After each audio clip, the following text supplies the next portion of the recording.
I am here to make you laugh. I am here to amuse you. I may or may not be wearing big shoes. But either way, this is Funny Like Clown Podcast. I am your host, Dennis Wirth.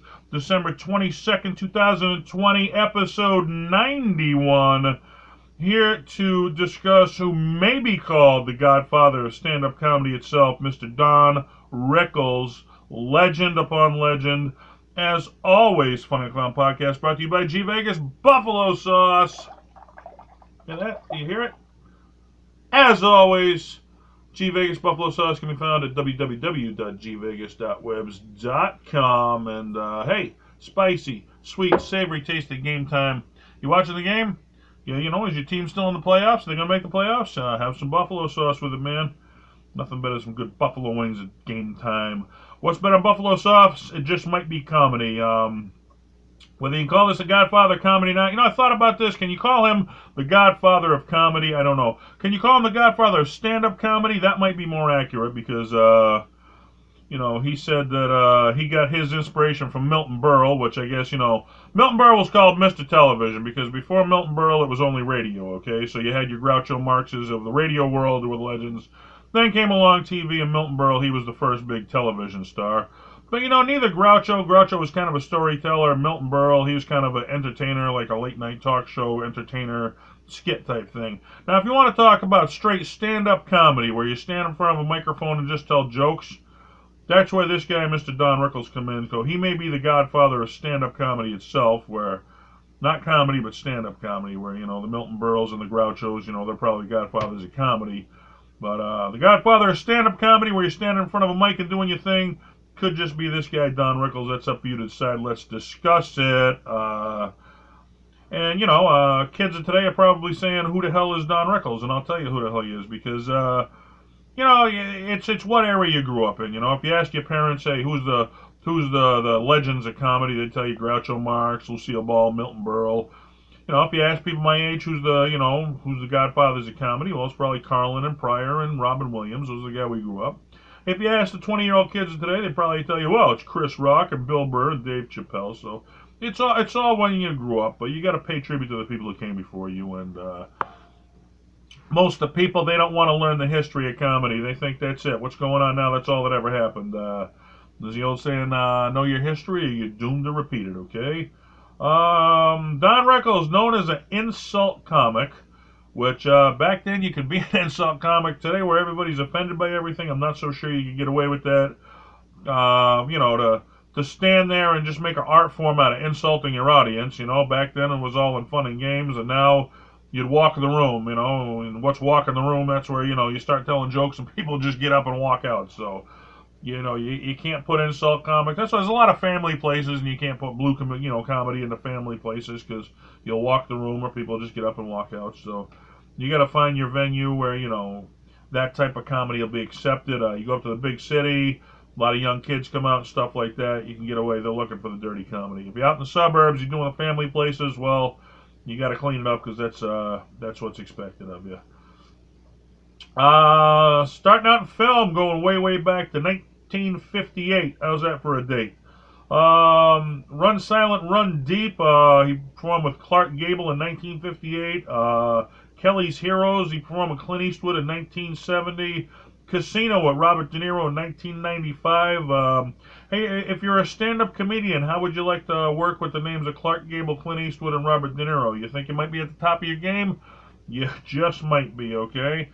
And they said, you know, for all the insults he did, it was all fun, love, and insult. He was actually one of the nicest guys you'd ever meet in your life. It was all in fun, you know, where you think, oh, if you're an insult comic, that makes you a mean guy. And it don't make you a mean person. It's just it's a style of comedy where you just poke fun at everything. You know, nothing you say is meant seriously, where if you were saying it seriously, you could be offended. But if you're saying it in context, you're only saying it as a joke, then it shouldn't be taken seriously. But people are taking jokes seriously where that's not the context you're saying it in nowadays.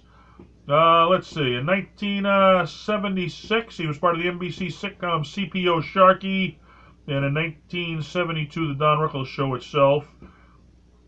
Made a big name for himself. Now, if I say he was a Vegas headliner, okay, well, being a Vegas headliner today is so much different than being a Vegas headliner back in the day when They say when Vegas was Vegas, this was before all the big corporations took over. It was a bunch of hotels, it was a bunch of nightlife, it was a bunch of gambling, it was a really seedy place.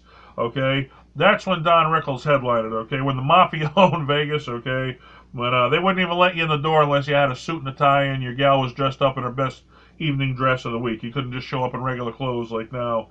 Now the corporations took over, and it's who's got the biggest, fanciest casino, and it's a big tourist attraction. It's the Disney World of casinos now. Okay, we're back in the day, back when Don Rickles headlined it. Okay, then that was like businessmen and just it was a different era. They said when Vegas was Vegas before the corporations took over, it was a different era, and man. He was right there with the biggest members. He was a side member of the Rat Pack. That was because of his friendship with Frank Sinatra. And, the Rat Pack, they owned Vegas back in the day. There's actually a tribute show where, like, I think 4 guys get together and they impersonate each member of the Rat Pack. And it's, like, such a big hit in Vegas where if you never got to see the original Rat Pack, you can still go to Vegas to see the impersonators impersonating the Rat Pack. And, who wouldn't want to go back to that time, you know? I mean, what a magical time that must have been. Let's see, he got a major exposure on the shows, the Dean Martin Show, the Tonight Show with Johnny Carson, which is the ultimate Tonight Show area. You know, whenever you say, yeah, I was on the Tonight Show, well, what era, okay? Because if you're on the Carson era, that's a much more bigger privilege than being on in any other era. So, the Late Show with David Letterman, voiced Mr. Potato Head in the Toy Story franchise, and that was a cool one for me personally. That was the first, everybody's got that one movie when your kids first start watching movies, when they first, they start talking and they understand what's going on. Well, Toy Story, that was the first movie that my son and me ever really got into together. That was like the first big one that he had to watch over and over and over and over. Put it in. What do you want to watch? Toy Story, Toy Story, Toy Story. So, to me, that's always going to be a special movie, and I guess he was in the first 3. They asked him to come back, for the first 2. The third one he was in. He was scheduled to be in the 4th one, passed away before that. But they asked his family for permission to use some archive footage that they had of the old ones to put in Toy Story 4. So he was in Toy Story 4, just it was archive footage of what he did before because he passed away. So what a great tribute to him. Let's see, 2007, he won a Primetime Emmy for the documentary Mr. Warmth, the Don Rickles Project. And, I used to do a television show, and I used to have a lot of young comics ask me, hey, can you get on your TV show? I'm like, well, it's not that I don't want you. You haven't done enough in comedy yet, where I got anything to, that we could talk about. I mean, you got to go, do some stuff in comedy first, and I'll have something to interview you about, And I mean, this guy, can you imagine interviewing Don Rickles, just a guy who's done everything in such a elongated career? I mean, you stick around that long if your health holds up. And he said, everybody said, why don't you retire? He's like, I'm having fun. The crowds are still loving what I'm doing. Why would I retire? Well, it's such an addictive business. Why would you ever leave it? I mean, if your body will keep up with the beating that it puts on you, then, God bless him. He kept doing what he wanted to do. He actually started out as an actor. He was trying to be a dramatic actor, was his dream in life, and he got some small little bits on commercials here and there, but there wasn't a lot of work for him, so discouraged by not getting a lot of work, he figured he'd try out the comedy world in New York, Miami, and L.A., and he didn't do too great with his material on the comedy circuit. When he actually found his niche was when he started responding to hecklers. When somebody'd heckle him, and he just had off the top of his head the perfect response to shut the guy up. The crowds actually loved him, dealing with hecklers more than he loved his actual material. I've had nights like that in comedy where I was actually doing some crowd work and they were cracking up. Then I went back to my routine and they're like, no, pick on us again. Some crowds show up, they want to get picked on. They enjoy being part of the show. So if you make the crowd part of the show, that's an art form in itself where some people have, their routine that they do, and you got to get to the point where you can do both. You got to feel out your crowd. What do they want that night? What are they responding to? That's why every night's different in comedy, and if it was the same crowd every night, if it was the same night every night, you get bored with it. But you never get bored because you never know what you're walking into. You walk into, you feel out the crowd. Can I get them? Can I get them? When you find out what they like, boom, you got them. That's the challenge. Let's see, as an insult comic, he engaged the audiences more and made that like a bigger part of his actual routine, where he cut out a lot of his material that he came up with and started incorporating just messing with the audience more. because that's what they were responding to. He befriended Frank Sinatra at a Miami nightclub, and that got him really close. And hey, if you're friends with Sinatra, he's like the top guy on the whole scene, the whole Vegas scene, the whole nightclub scene, anywhere. You know, Sinatra was the guy back in the day. So you wanted to get in one of these nightclubs, and you got Sinatra telling, "Hey, get you in there," you are automatically in. So not easy to make a friend like that. So you know, he did what he had to do, and I guess they hit it off. Being friends with him, Frank Sinatra, that got him on the you know, the Dean Martin celebrity roasts, and these were the original roasts, okay? Now they got every kids, oh, they got the Comedy Central roast and they're so good. Well, those don't even come around if it wasn't for the Dean Martin roast, which actually go back to the Friars Club, which was where they had the original roast. Was at the Friars Club. They came up with the whole roast idea, then worked out so well. Other people ran with it. On those celebrity roasts, he was given the nickname Mr. Warmth because he'd warm right up to you by insulting you, I guess, was the pun in that joke. Right? He wasn't very warm to you. He actually gave you a hard time. That's why they called him Mr. Warmth. But again, it was all in a fun-loving manner, and you can go on YouTube and watch these old things where he wasn't really trying to stick it to you, trying to hurt you. He was trying to poke fun at you, where you know we could all be poked fun at in the same way. It was an art form in itself. 1968, he came out with the comedy album Hello Dummy, and I think it was I was in like 50 something. I think in the top 100 Billboard charts. Which I mean, you get a comedy album with all the musicians, and you're in the top 100 Billboard charts. Somebody's listening to you. That's quite the accomplishment right there. How big was he? Hey, growing up, you know, I remember before, you know, UPN 38 went major, and you know, Fox 25 went major, and they competed with the 4, 5, and 7 channels. They were actually like, they did the reruns of 4, 5, and 7. You know, when shows get older, 4, 5, and 7, you catch the reruns on 25 and 38. And the reruns, those are the, you know, the big shows of our parents' time, which were on actual TV. But Don Rickles did guest appearances on some of these shows. Let me know if you heard of them. The Dick Van Dyke Show, The Munsters, The Addams Family, Gilligan's Island, Get Smart, The Twilight Zone, The Andy Griffin Show, Gomer Pyle, and I Dream of Jeannie. Can you imagine guest starring on some of those shows, just the biggest shows of the time, and they want you on them? That just makes you, you know, at the top of your game even more. You're a regular in people's households. Speaking of regulars, he was a regular on, semi-regular on Hollywood Squares, which they bring back a lot of game shows. They should bring that one back. That was always a fun show where you played tic-tac-toe, where celebrities answered questions, and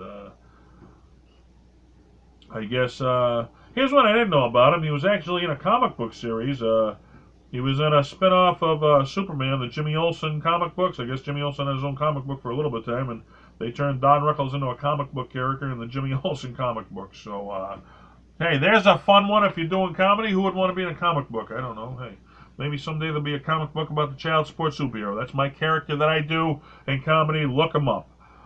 Let's see. I guess here was probably, well, we'll say that 1985 he was asked by Frank Sinatra to perform at Ronald Reagan's inaugural ball. They asked Frank Sinatra if he'd come and perform. He said he'd only do it if he gave some time to Don Rickles too. How's that for your friend sticking up for you right there? I won't perform for the President of the United States unless you get my buddy on the gig too, all right? That's friends sticking together, and that's always a cool one, man, because I never really dug, you know, I had a guy like that, and he gave me my break in comedy, and I was indebted to him, and, you know, but it was always, I remembered him, and he remembered somebody else, and it got to the point where, you know, hey, I believe, you know, friends take care of each other, you know, you take care of me, I take care of you. You watch my back, I watch yours. We go into war, we both come out dead, or we both come out alive. There's none of this, you know. I was never a fan of that one-way stuff, and it got to the point where it was one-way, so I guess, you know, it's all how you look at it. It's all, you know, not everybody has to think the way I do. That's why everybody's an individual, but I don't know. To me, you take care of your friends, so hats off for Sinatra for taking care of his friends. That's sticking together.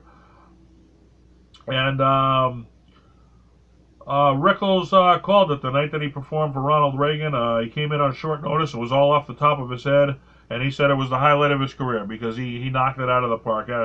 Just off the top of his head, he came up with such genius stuff. You know, sometimes it's good to go in cold, you know, because stuff you come up with off the top of your head is funnier than anything you could write. They say the real life stuff is so much funnier than anything you could make up. So Went in there, just picked on the crowd, did a night of just, just insulting people. That's what he does. You go in there, you insult them half-heartedly, and as long as you're making them laugh.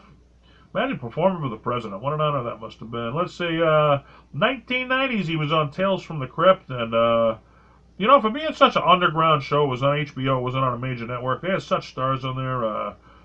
My hero, Sam Kinison, he did a voice work on there. Don Rickles, he did voice work on there. Had a lot of voice work on Tales from the Crypt, so, hats off for that television series getting, being an underground series and getting some of the big names. It's like The Simpsons, they've had on every major name comedian you could think of, The Simpsons. How do you say no to The Simpsons, the longest running cartoon in television history? They come knocking on your door. It's one you don't turn down, That's like a comedian saying, do you want to do Saturday Night Live? You don't turn that down. That's where the Godfather started. It's such an honor. Let's see, 1993, he did the short-lived sitcom Daddy Dearest. It didn't last too long. 1998, he played Mr. Wilson in the Dennis the Menace series, I guess. I can see Don Rickles as Mr. Wilson, always getting picked on. There's a twist. He always picked on people in his act. Now he's got a kid picking on him, so there's a twist for you. 1998, he played a theater manager in Dirty Work. And after they did The Quest for Camelot, which is also in later on, I got the fans chimed in. A lot of fans mentioned the movie Dirty Work, that they were a big fan of his work in that movie. I was a big fan of his work in Casino. I thought, just to see him in Vegas and Mr. Vegas himself, it was perfect. It was the perfect role for him, and they knew that. And that's why they put him in there, just to make a movie about the heyday of Vegas, and put the guy who was at the top of his game in the heyday of Vegas. It was the perfect fit. Let's see, in 2007, they released a memoir book called Rickles Rules. And I bet he had different rules than everybody else. You play by different rules when you're at the top of your game like that. Let's see, 2007, he had his own HBO documentary. And if they're making documentaries about you in comedy, that's when you're in a big one. Rumor has it they got a documentary coming out about George Carlin. There's one. Obviously they're gonna do it, but it's like, how do you touch a legend like that? Well, here's how you touch a legend like that. When they 2014, they honored Don Rickles on Spike TV. I think it was his 88th birthday. It was called One Night Only. It was at the Apollo Theater, the legendary Apollo, where so many great comedians came out of. Master of Ceremonies, Jerry Seinfeld, monologues by Johnny Depp, Martin Scorsese, Robert De Niro, Jon Stewart, David Letterman, Tracy Morgan, Brad Williams, Regis Philbin, Tina Fey, okay? You think the stars didn't come out to pay respect to this guy? This is the guy that paved the way that everybody admired. Recorded segments by Bob Newhart, Jimmy Kimmel, Bill Cosby, Eddie Murphy. All the legends of comedy are paying tribute to Don Rickles. And, Bob Newhart, I guess him and Bob were really tight. They considered each other best friends, and I guess their wives were really close, too, so. But, you pay tribute to the people who inspired you, and what an honor it is just to be in their presence. I guess you want to talk about some irony in comedy. Here's some irony for you. I thought this was a funny one, because this is back in the Vegas days, like I said, when the Mafia ruled Vegas, and Jay Leno talked about it a little bit, where, it was a different day and age. If the Mafia went to give you money as a comic, because you're broke. Comics, until you make it big, when you're coming up as a comic, you got no money at all. There's no money until you hit it big. That's when you're making money. And, these Mafia guys, take some money, take some up. If you take that money, that means they own you. Now, when you hit it big, they're expecting something in return. And Jay Leno was always smart enough, when they offered him money, he's like, no, give it to the waitress. I don't want it. And they actually said to the Mafia guy, you're a smart person. You don't take money from a guy like me. So he's like, so take us back to that time where the Mafia owned Vegas. It was all over Vegas. That's the way it was. He befriended a guy named Crazy Joe Gallo at the Copacabana, and I guess Joe was in the audience, and he was a major bigwig in the underground world, the gangster world, and I guess they told Rickles, I know it's your act, man, don't make fun of this guy, he's like a major Mafia dude. Well, Rickles went out there and he started ribbing at him anyway, and Joe took it all in fun, and he thought it was funny. He didn't get insulted by it. After that, he invited Don Rickles to go to a clam house and have dinner with him, and Rickles declined the offer.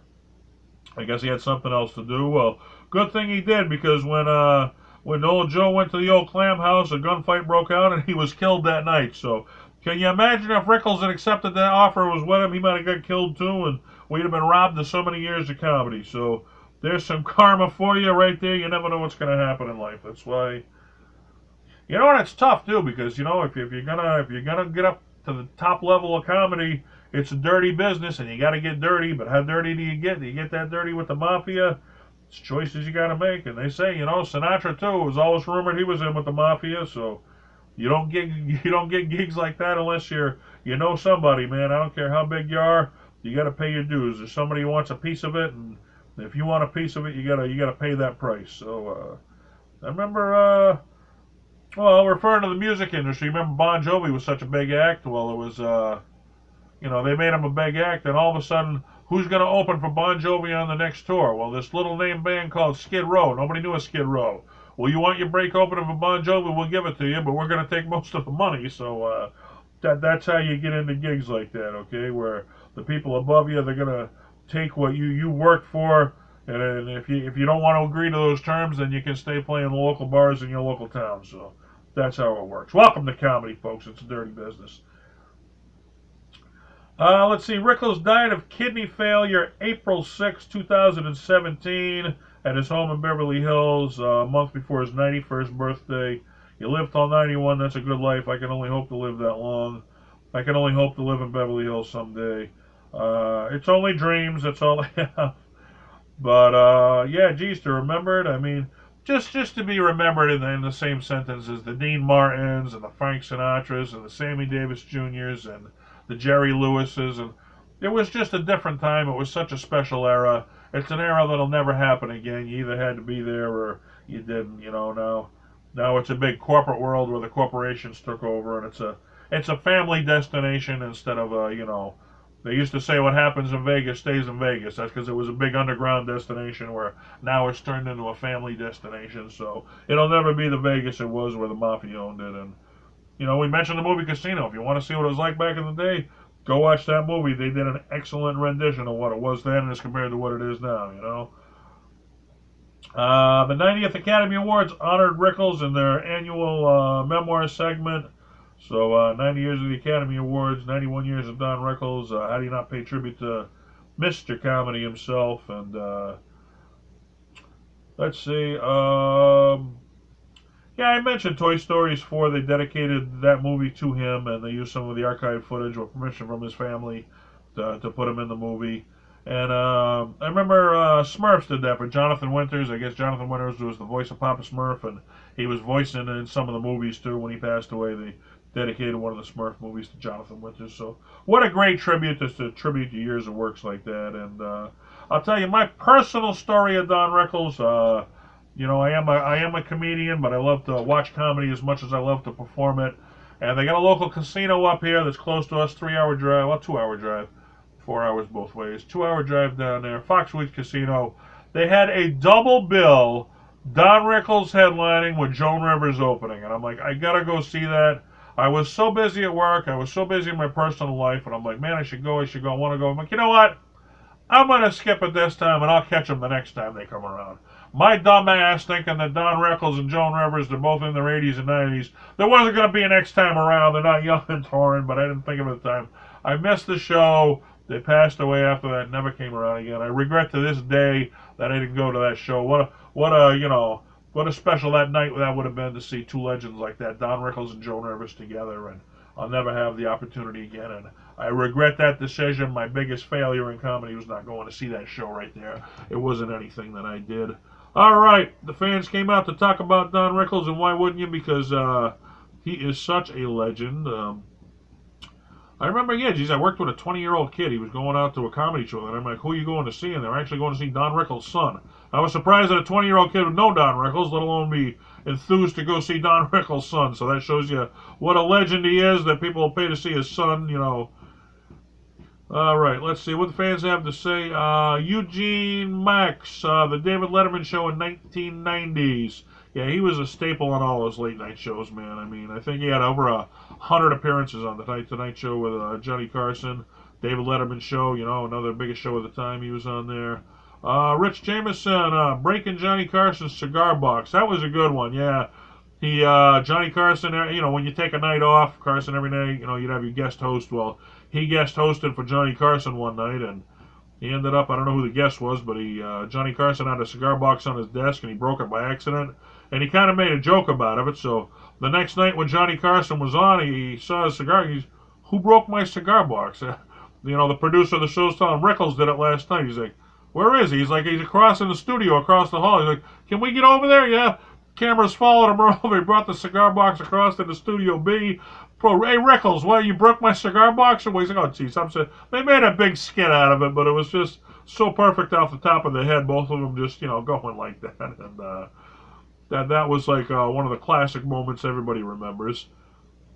It ain't often Johnny Carson will walk off his own set into Studio B to approach somebody like that. I guess that was why it was remembered. But Cole Young, Lyle Depp on the Dick Van Dyke Show. And yeah, he guest starred Dick Van Dyke. That was one of the biggest comedies of the time. And he got the guest star on it. And, that's when you're at the top of the game. When the top shows of the time, watch on the show, that's when you can say you've reached your niche.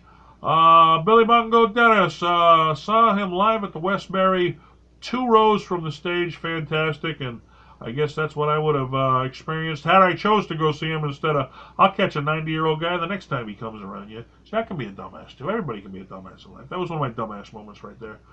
Larry Suarez, the last time he interrupted the Frank Sinatra interview on The Tonight Show.